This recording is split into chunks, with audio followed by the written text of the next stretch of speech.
विज्ञान कक्षा 9 पाठ नंबर 1 है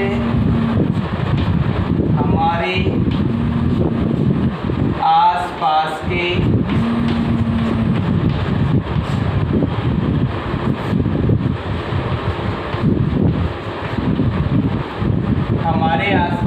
पदार्थ।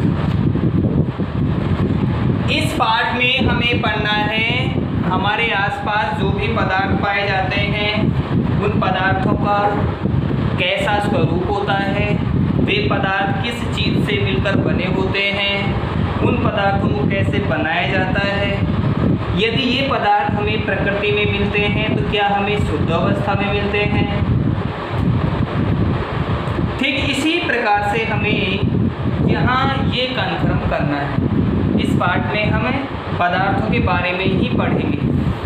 पदार्थ की भूमिका में पढ़ेंगे तो पहले हमें हेडलाइन डालनी है पदार्थ। पदार्थ के बारे में हम समझ लेते हैं। जैसे मेरे हाथ में एक चौक का टुकड़ा है, चौक, तो यह चौक कैल्शियम कार्बोनेट से बनता है, अर्थात इसमें कैल्शियम, कार्बन और ऑक्सीजन मिले हुए हैं। इससे क्या स्पष्ट हुआ? ठीक उसी प्रकार से हम पढ़ते हैं जैसे जल का अणुसूत्र हमने पढ़ा H2O, अर्थात जल में हाइड्रोजन और ऑक्सीजन गैस का समावेश होता है, समायोजन होता है। साधारण नमक होता है,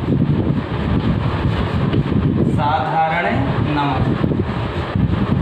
साधारण नमक का अणुसूत्र NaCl होता है, जिसका अर्थ है इसमें सोडियम और क्लोरीन 2 प्रकार के परमाणु पाए जाते हैं।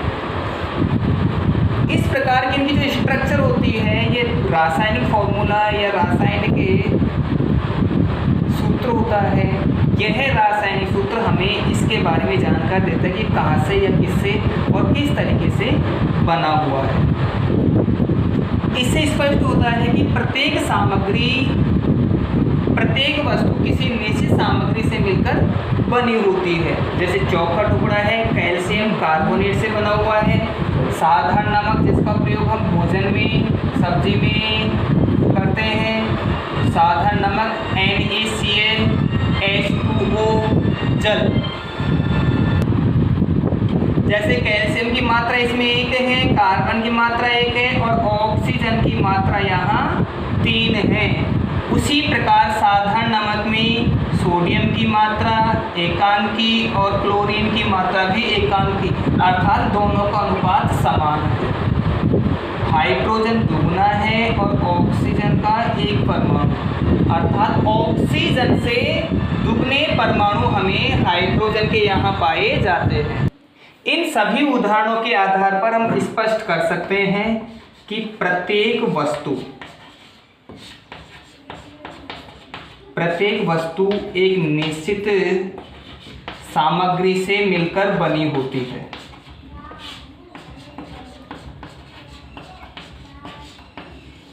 प्रत्येक वस्तु एक निश्चित सामग्री से मिलकर बनी होती है या मिलकर बनती है।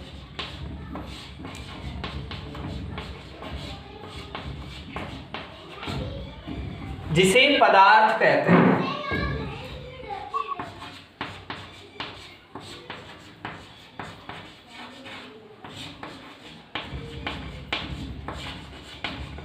उदाहरण चौक, जिसके बारे में मैंने आपको डिफाइन किया, कैल्शियम कार्बोनेट से, कागज ये सेलुलोज से बनता है, ब्लैक बोर्ड जो सामने आप देख रहे हैं ये लकड़ी की प्लाई से बना हुआ है। और भी कुछ धातुएं जो बर्तन दैनिक जीवन में हमारे घरों में काम में लिए जाते हैं। ये पदार्थ की परिभाषा स्पष्ट हो गई, अर्थात प्रत्येक वस्तु एक निश्चित सामग्री से मिलकर बनती है जिसे पदार्थ कहते हैं। पदार्थ तो हो गया। अब पदार्थ किस अवस्था में पाया जाता है, इसका स्वरूप कैसा होता है, हमें ये ठोस में मिलता है या फिर ये द्रव में प्राप्त होता है, या ऐसा भी तो हो सकता है कि ये गैस में प्राप्त हो जाए। इसके लिए हम इसकी व्याख्या करते हैं कि पदार्थ कैसा है और ये किस तरीके से हमें प्राप्त होता है।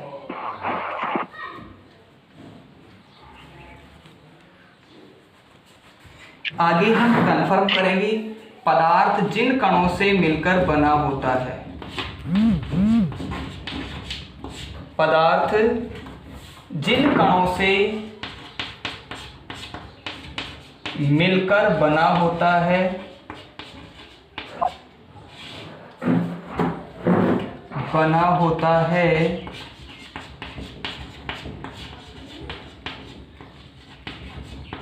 उन छोटे कणों को परमाणु कहते हैं। उन छोटे कणों को परमाणु कहते हैं।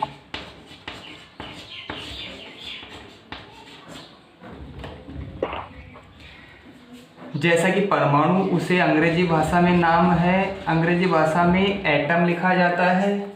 एटम जो कि लैटिन भाषा के अनुसार ए प्लस टॉम में इसका विभाजन कर सकते हैं।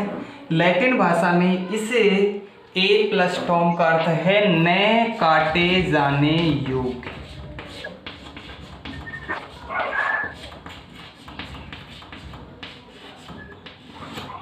न काटे जाने योग्य। हमें परमाणु प्राप्त हुआ या परमाणु के बारे में हमें यहाँ जिक्र किया है। परमाणु क्या है?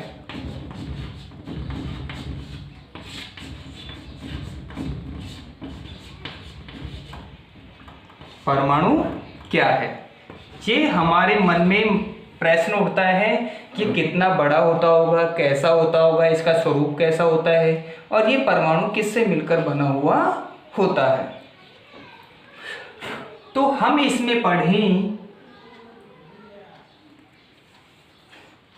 परमाणु पदार्थ का, इसका आंसर होगा परमाणु पदार्थ का अविभाज्य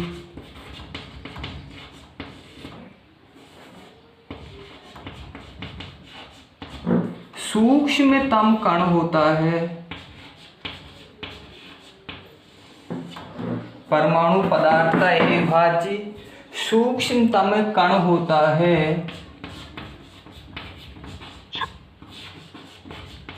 जिसे और अधिक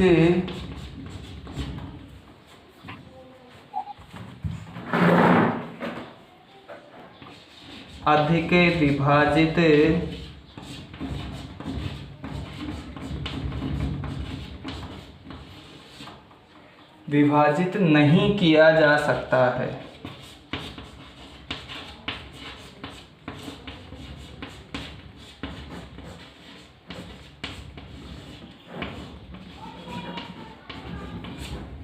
जिसे और अधिक विभाजित नहीं किया जा सकता है।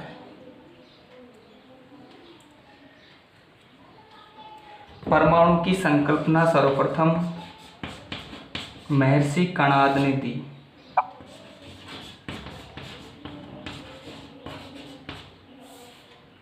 परमाणु की संकल्पना या परमाणु की जो थ्योरी थी या सिद्धांत था वो सर्वप्रथम महर्षि कणाद, सर्वप्रथम महर्षि कणाद ने दी।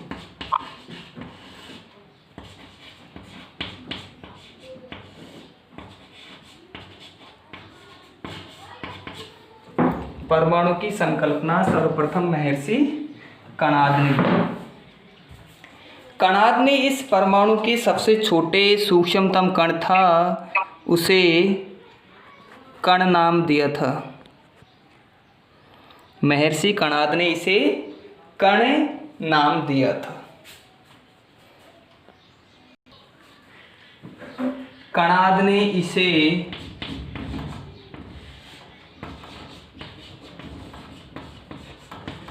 कण नाम दिया।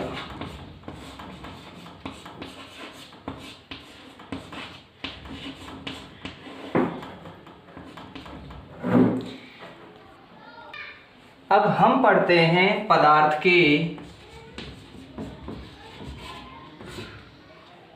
गुणधर्म। पदार्थ के गुणधर्म। पदार्थ के गुणधर्म दो प्रकार के होते हैं। एक कहेंगे हम भौतिक गुणधर्म,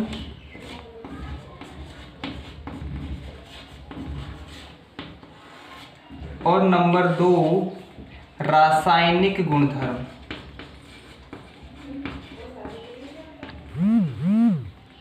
रासायनिक गुणधर्म।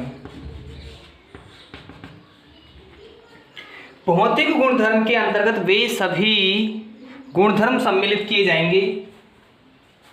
भौतिक गुणधर्म के अंतर्गत वे सभी गुणधर्म सम्मिलित किए जाएंगे जो गुणधर्म हमें सामान्यतः पदार्थ में बाहरी रूप से दिखाई देते हैं। जैसे मेरे हाथ में चौक है, मुझे ठोस दिखाई दे रहा है, इसे दबाना आसान नहीं है, ये इसका भौतिक गुणधर्म हो गया। अगर इसे यह चौक किस चीज से बना हुआ है, इसके अंदर क्या मटेरियल डाला गया है, उस मटेरियल की अगर हम व्याख्या करना चाहें, या उस मटेरियल या उसमें जो सामान, इसमें जो वस्तु डाली गई है कि किस चीज से बना हुआ है, तो वो वस्तु हो जाएगी उसका रासायनिक गुणधर्म। जैसा कुछ देर पहले हमने पढ़ा था, उदाहरण लिया था पदार्थ में, यह कैल्शियम कार्बोनेट से मिलकर बना हुआ होता है। यह कैल्शियम कार्बोनेट कैल्शियम, कार्बन और ऑक्सीजन के संयोजन से बनता है।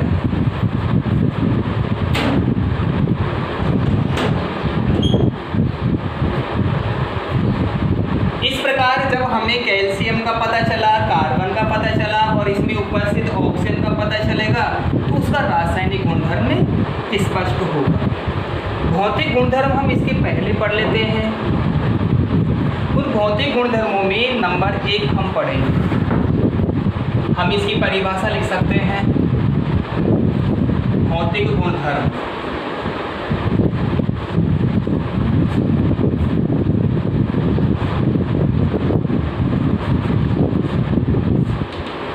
भौतिक गुणधर्म वे सभी गुणधर्म,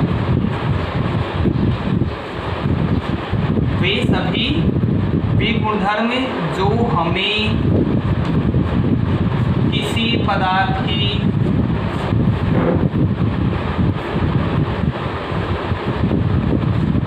की अवस्था,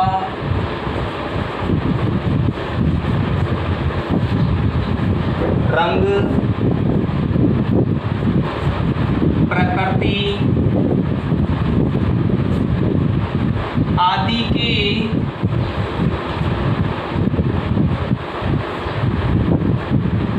बारे में बताते हैं, भौतिक गुणधर्म कहलाते हैं।